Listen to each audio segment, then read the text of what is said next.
नमस्कार दोस्तों। Alpha officers academy के यूट्यूब चैनल पर आपका स्वागत है। हम देख रहे हैं आरएएस का रिवीजन मॉड्यूल। आरएएस मेंस के लिए रिवीजन मॉड्यूल, ये मेंस के लिए रिवीजन मॉड्यूल, ठीक है। उसमें हम लोग आज शुरू करने जा रहे हैं पब्लिक एडमिनिस्ट्रेशन, लोक प्रशासन। तो अब पहले सब्जेक्ट के बारे में कुछ बात करें तो ये आपका पेपर 3 है, उसकी यूनिट 2 है, ठीक है। 65 मार्क्स टोटल का ये पेपर है, 65 मार्क्स का, और बहुत ही इंपॉर्टेंट और बहुत ही सरल सब्जेक्ट्स में से एक है। क्योंकि मेरा तो ये विषय रहा है तो हम लोग कोशिश करेंगे इसको थोड़ा क्विक तो करें, पर तसल्ली से कंसेप्ट अगर कोई है तो उसको समझें और उसके बाद ही इसमें फॉरवर्ड मूव करें। दूसरी बात बताऊं तो हमने पेपर 3 के लिए योगा एंड स्पोर्ट्स खत्म कर लिया है, तो जिन लोगों ने वो वाले लेक्चर्स नहीं देखे हैं वो योगा एंड स्पोर्ट्स देख लेना। 1.5 आवर्स में, 1.5 घंटे में आपका 20 मार्क्स का सिलेबस है वो कवर हो रहा है, ठीक है। और बहुत ही शॉर्ट एंड क्रिस्प तरीके से वो बताया गया है, तो आप लोग चाहें तो वो वाला जरूर देखें, ठीक है। तो हम लोग पब्लिक एडमिनिस्ट्रेशन की बात करें तो सबसे पहले हम लोग सिलेबस की बात करते हैं। तो ये पेपर 2 में यूनिट 2 है। यूनिट 1 जो है वो इंडियन पॉलिटी, इंटरनेशनल रिलेशन और स्टेट पॉलिटी वगैरह है।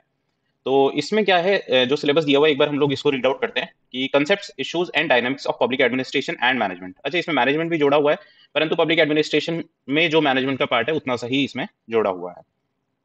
तो सबसे पहले दिया हुआ है एडमिनिस्ट्रेशन एंड मैनेजमेंट। इसका मीनिंग क्या है, इसका नेचर क्या है, इसका सिग्निफिकेंस क्या है। फिर its role in developed and developing societies. फिर उसके बाद में इवोल्यूशन, लोक प्रशासन का विकास कैसे हुआ है एज अ डिसिप्लिन। फिर नवलोक प्रशासन, न्यू पब्लिक एडमिनिस्ट्रेशन, एनपीए के बारे में बात की हुई है। फिर approaches to the study of public administration, क्या क्या अलग अलग अप्रोचेस हैं पब्लिक एडमिनिस्ट्रेशन के लिए। फिर इसमें सेकंड जो टॉपिक दिया हुआ है वो दिया हुआ है concept of power, authority, legitimacy, responsibility and delegation. इसके अलावा प्रिंसिपल्स ऑफ ऑर्गेनाइजेशन के बारे में बात की हुई है, जिसमें कि बहुत सारे प्रिंसिपल्स में से hierarchy, span of control, unity of command, ठीक है, ये 3 प्रिंसिपल्स के बारे में बात की हुई है। फंक्शंस ऑफ मैनेजमेंट के बारे में बात है, कॉर्पोरेट गवर्नेंस और social responsibility, corporate social responsibility. फिर देखें तो new dimensions of new public management, नवलोक प्रबंध के बारे में बात है, और चेंज मैनेजमेंट, इसके बारे में बात की है। Attitude and values of civil services, ये एथिक्स का पोर्शन है, परंतु इसमें पब्लिक एडमिनिस्ट्रेशन में जो पार्ट है इसका वो देखना है। एथिक्स, इंटेग्रिटी, इम्पार्शियलिटी, नॉन पार्टिजनशिप, गैर पक्षधारिता है, डेडिकेशन टू पब्लिक सर्विस और relationship between journalist and specialist. फिर उसके बाद में लास्ट में डेवलपमेंट एडमिनिस्ट्रेशन, विकास प्रशासन के लिए मीनिंग, स्कोप और कैरेक्टरिस्टिक्स, ठीक है। अब देखो इसकी सिलेबस को डिवाइड करें तो 2 पार्ट्स है ना। ये जितने टॉपिक्स हमने अभी देखे ये सारे कोर पब्लिक एडमिनिस्ट्रेशन के टॉपिक्स हैं। इसके अलावा इसमें स्टेट पॉलिटी का जो पोर्शन है, administrative setup, administrative culture in Rajasthan, इसमें गवर्नर है, चीफ मिनिस्टर है, council of minister, secretariat, directorate और चीफ सेक्रेटरी। फिर डिस्ट्रिक्ट एडमिनिस्ट्रेशन है, तो ऑर्गेनाइजेशन, फिर role of district collector, district magistrate का रोल, सुपरिटेंडेंट ऑफ पुलिस का role, sub divisional and tehsil administration के बारे में है। और इसमें कुछ कमीशन के बारे में दिया हुआ है, state human rights commission, state election commission, Lokayukta, RPSC, ये 4 कमीशन हैं। और ये 2 एक्ट है, Rajasthan guaranteed delivery of public service act 2011 वाला और Rajasthan right to hearing act 2012। तो ये इसका बेसिक सिलेबस जो ऊपरी तौर से हमने देखा, जो आरपीएससी द्वारा द्वारा हमको दिया गया है। अब बात करें तो हम लोग इसको कैसे डिवाइड करेंगे। बहुत ज्यादा लंबे लेक्चर्स तो नहीं होंगे, परंतु बहुत ज्यादा छोटे भी नहीं होंगे। हम कोशिश करेंगे पूरा ए टू जेड सब कुछ कवर करते हुए चलें। इसका जो पहला लेक्चर है उसमें हम लोग बात करेंगे एडमिनिस्ट्रेशन, प्रशासन की और पब्लिक एडमिनिस्ट्रेशन, लोक प्रशासन की बेसिक्स। क्या बेसिक्स है, तो सबसे पहले हम लोग देखते हैं एडमिनिस्ट्रेशन ऑफ गवर्नमेंट, ठीक है, सरकार का प्रशासन। अब सरकार का प्रशासन का मतलब क्या है, देखो गवर्नमेंट है, इसके 3 पार्ट्स हैं, जैसे कि आपको पता है, लेजिस्लेचर, एग्जीक्यूटिव और जुडिशरी, ये इसके 3 पार्ट है ना। तो उसमें से जैसे लेजिस्लेचर है, तो लेजिस्लेचर में मतलब क्या हुआ, पार्लियामेंट हुआ या स्टेट लेजिस्लेचर हुआ। जो विधानसभा है या लोकसभा है, ये लेजिस्लेचर का पार्ट हो गया। इनका काम क्या है, फॉर्मुलेशन ऑफ पॉलिसीज इनका काम है। फिर जुडिशरी की बात करें तो जुडिशरी में supreme court, high court, subordinate courts, ये सब आ जाती हैं। और इनका काम क्या है, पॉलिसी जो लेजिस्लेचर ने बनाई है उसको रिव्यू करना और उसका इंटरप्रिटेशन करना या लॉज का इंटरप्रिटेशन करना कि वो सही तो हैं, वो are they in accordance with the constitution और are they ultra vires to the constitution. फिर एग्जीक्यूटिव की बात करें तो एग्जीक्यूटिव में देखो क्या काम है, एग्जीक्यूटिव का इंप्लीमेंटेशन ऑफ पॉलिसी, जो पॉलिसी लेजिस्लेचर ने बनाई है उनको इंप्लीमेंट एग्जीक्यूटिव करेगा। एग्जीक्यूटिव में जैसे काउंसिल ऑफ मिनिस्टर्स आ जाते हैं, प्राइम मिनिस्टर, और जो हेड ऑफ अथॉरिटीज हैं वो आ जाती हैं। तो जैसे लेजिस्लेचर का जो हेड है वो आ जाता है, काउंसिल ऑफ मिनिस्टर जिनको हम मानते हैं। फिर इसके भी 2 पार्ट होते हैं, परमानेंट एग्जीक्यूटिव और टेम्पररी एग्जीक्यूटिव। अब जो काउंसिल ऑफ मिनिस्टर्स हैं और प्राइम मिनिस्टर है, ये सब हमारे टेम्पररी एग्जीक्यूटिव में आ जाते हैं, क्योंकि ये सरकार जब तक के लिए इलेक्टेड है 5 साल तक के लिए, तब तक ही फंक्शन करते हैं। परमानेंट एग्जीक्यूटिव जो पार्ट है, जो हमारे लिए सबसे इंपॉर्टेंट है, वो है ब्यूरोक्रेसी, है ना। वो लोक प्रशासन का मुख्य हिस्सा है।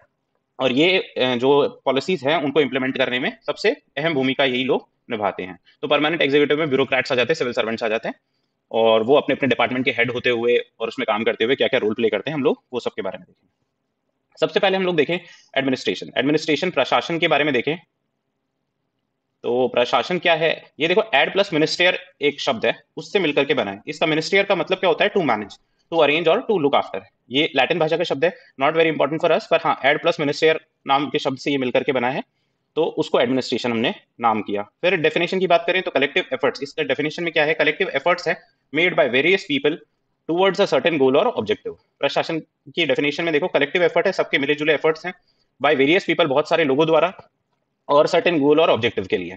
ठीक है, तो ये इसकी डेफिनेशन है, और डेफिनेशन से ही हम लोग फीचर्स निकालेंगे कुछ कुछ, और कुछ कुछ फीचर्स इसके देखें तो ये दो तरीके का हो सकता है, एक तो पब्लिक एडमिनिस्ट्रेशन हो सकता है, एक प्राइवेट एडमिनिस्ट्रेशन हो सकता है, एक तो लोक प्रशासन हो सकता है और एक प्राइवेट हो सकता है। फिर पब्लिक एडमिनिस्ट्रेशन जो है उसकी देखो बेसिक जो ऑब्जेक्टिव होता है वो पब्लिक वेलफेयर का काम होता है, वेर प्राइवेट एडमिनिस्ट्रेशन का काम क्या है, प्रॉफिट अर्न करना। फिर एडमिनिस्ट्रेशन प्रशासन है वो यूनिवर्सल प्रोसेस है, आप दुनिया में कहीं पर भी चले जाओ जहां पर ऑर्गेनाइजेशन होगी वहां पर एडमिनिस्ट्रेशन होगा, चाहे वो प्राइवेट ऑर्गेनाइजेशन हो चाहे वो पब्लिक ऑर्गेनाइजेशन हो।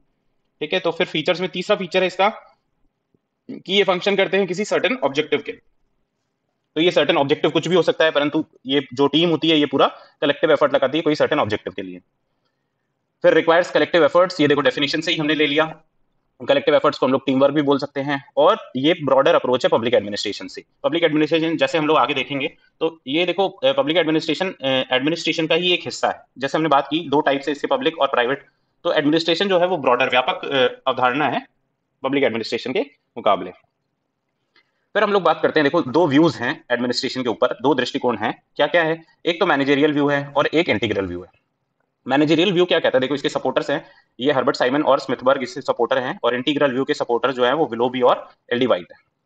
आप देखो ये विलोबी वाइट नाम याद रखो तो वैसे, पर ये मेजर थिंकर्स होते हैं, जैसे वाइट है तो एलडी वाइट है, और हर्बर्ट साइमन एच साइमन है, तो इनके नाम अगर कंप्लीट पूरे याद हैं तो बहुत अच्छी बात है, नहीं याद है तो फिर ऐसे ही काम चल जाएगा। तो जो मैनेजरियल व्यू है वो असल में क्या कहता है कि इसमें ओनली हायर अथॉरिटी, जो एक ऑर्गेनाइजेशन की हायर अथॉरिटी होगी वही एडमिनिस्ट्रेशन का पार्ट होगी।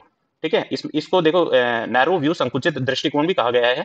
क्यों कहा गया है, देखो इसमें हम लोग रीड आउट करते हैं, according to this view only higher authority who takes important decision, जो बड़े बड़े डिसीजन ऑर्गेनाइजेशन के लेते हैं, फंक्शंस पोस्ट फॉर एक्टिविटीज, ये पोस्ट फॉर क्या है हम लोग आगे देख लेंगे। फिर फॉर्मुलेट पॉलिसीज, ये सारे जो काम करते हैं यही लोग रिप्रेजेंट करते हैं एडमिनिस्ट्रेशन को। इसका मतलब क्या हुआ कि इसमें जो टेक्निकल स्टाफ है, क्लरिकल स्टाफ है, पियोन है, ये सबको एडमिनिस्ट्रेशन का हिस्सा नहीं माना गया है। तो जब इनको हिस्सा नहीं माना गया है इसी वजह से इसको नैरो व्यू या संकुचित दृष्टिकोण कहा गया है। फिर इंटीग्रल व्यू की बात करें तो इंटीग्रल व्यू के अकॉर्डिंग जो जितने भी मेंबर्स ऑर्गेनाइजेशन में काम कर रहे हैं, according to this view higher authority, technical staff, clerical staff, peon, everyone everyone represents administration. तो इसका मतलब क्या हुआ कि ये सभी को इक्वल इंपॉर्टेंस देता है, to each and every employ of organisation. ये एक ब्रॉडर अप्रोच है, व्यापक दृष्टिकोण है, और इस ये उससे ज्यादा मतलब मैनेजरियल से ज्यादा डेमोक्रेटिक है। ठीक है, इसमें क्योंकि सबको इंक्लूड कर रहा है तो ये डेमोक्रेटिक है।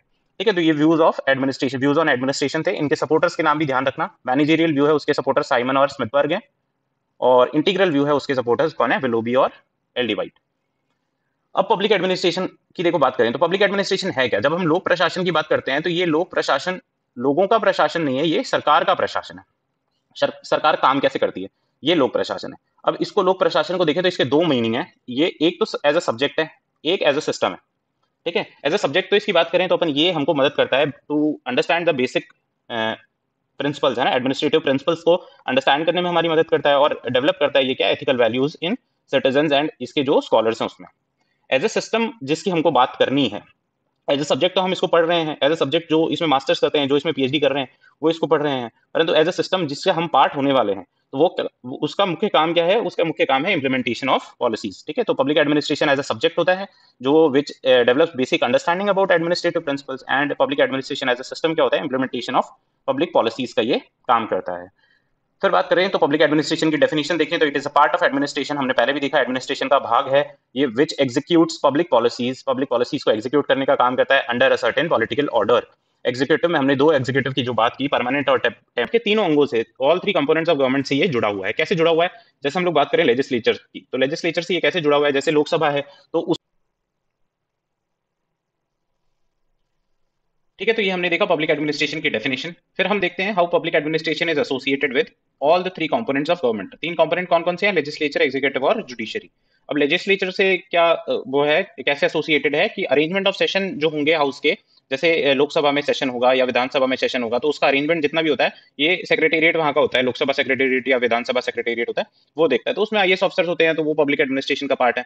फिर अगर किसी मेंबर को फैक्ट्स चाहिए या कोई इन्फॉर्मेशन चाहिए, तो वो प्रोवाइड कराना, मेंबर्स खुद तो लाएंगे नहीं, वो मेंबर्स को वो इन्फॉर्मेशन प्रोवाइड कराना, किसी क्वेश्चन का जवाब देना, तो ये जिम्मेदारी होती है सिविल सर्वेंट्स की। दिस इज हाउ लेजिस्लेचर के साथ में ये एसोसिएटेड है। फिर एग्जीक्यूटिव, ये एग्जीक्यूशन तो इनका बेसिक फंक्शन है ही, execution of laws and policies formulated by legislature द्वारा जो भी पॉलिसीज बनाई जाएंगी उनका एग्जीक्यूशन। फिर जुडिशरी है, तो जुडिशरी में देखो एग्जीक्यूशन, जुडिशियल ऑर्डर अगर कोई होगा तो उसका एग्जीक्यूशन कौन करेगा? पब्लिक एडमिनिस्ट्रेशन करेगा। अगर जुडिशरी कोई एक्शन लेने के लिए बोले कि हाँ ये फलाना जगह पर ये अतिक्रमण हुआ है, तो उसके लिए एक्शन लेगा तो तहसीलदार लेगा या फिर जिला कलेक्टर लेगा या पुलिस प्रशासन लेगा, तो all those are part of public administration. फिर अगर कुछ केसेस होते हैं जिसमें एविडेंस की आवश्यकता है, तो ऑनरेबल कोर्ट को ये एविडेंस प्रोवाइड कराना भी पब्लिक एडमिनिस्ट्रेशन की जिम्मेदारी होती है। ठीक है। फिर फीचर्स देखा पर पब्लिक एडमिनिस्ट्रेशन के, तो फीचर्स क्या क्या है? It functions under a certain political order, it is associated with all the three components of government. फिर बेसिक फंक्शन इसका क्या होता है? इंप्लीमेंटेशन ऑफ पॉलिसीज का बेसिक फंक्शन है। बेसिक ऑब्जेक्टिव और फिलोसफीज की क्या होती है? Public welfare. फिर इसको एडमिनिस्ट्रेशन ऑफ गवर्नमेंट भी बोलते हैं।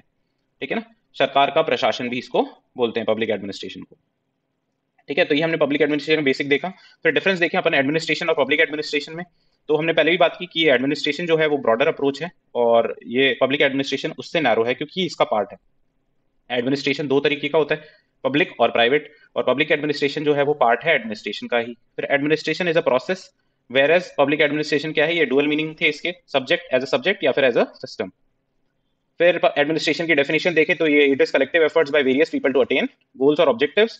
और पब्लिक एडमिनिस्ट्रेशन की देखें तो executive, it is an administration that executes policies under certain political order, कुछ पर्टिकुलर पॉलिटिकल ऑर्डर में ये एग्जीक्यूट करेगा पॉलिसीज को। फिर डिफरेंस देखेंगे हम between governance and public administration. अब गवर्नेंस कह लो या फिर गवर्नमेंट कह लो इसको, है ना, गवर्नमेंट कह लो इसको। अब गवर्नेंस और पब्लिक एडमिनिस्ट्रेशन में क्या अंतर है कि गवर्नमेंट जो होती है वो पॉलिटिकल या टेम्पररी एग्जीक्यूटिव होती है, whereas public administration permanent executive है। फिर गवर्नमेंट जो होती है वो लोगों द्वारा इलेक्टेड होती है, वेरएज पब्लिक जो सिविल सर्वेंट्स होते हैं वो अपॉइंट होते हैं गवर्नमेंट के द्वारा। फिर पब्लिक सर्वेंट्स होते हैं, इनको पब्लिक सर्वेंट्स भी कहते हैं और इनको सिविल सर्वेंट्स भी कहते हैं। बेसिक फंक्शन क्या होता है? पॉलिसी फॉर्मुलेशन का काम जो लेजिस्लेचर का काम है, जो गवर्नमेंट का काम है। गवर्नमेंट मतलब हम लोग बेसिकली यही समझते हैं कि लेजिस्लेचर है ना, जो लोगों द्वारा चुन करके आए हैं, तो उनका काम पॉलिसी फॉर्मुलेशन का है। Whereas basic function public administration का क्या है? पॉलिसी एग्जीक्यूशन का, क्योंकि ये परमानेंट एग्जीक्यूटिव भी है। फिर इंस्पिरेशन ये लेते हैं, गवर्नमेंट जो होती है वो इंस्पिरेशन लेती है कॉन्स्टिट्यूशन से, वेरएज पब्लिक एडमिनिस्ट्रेशन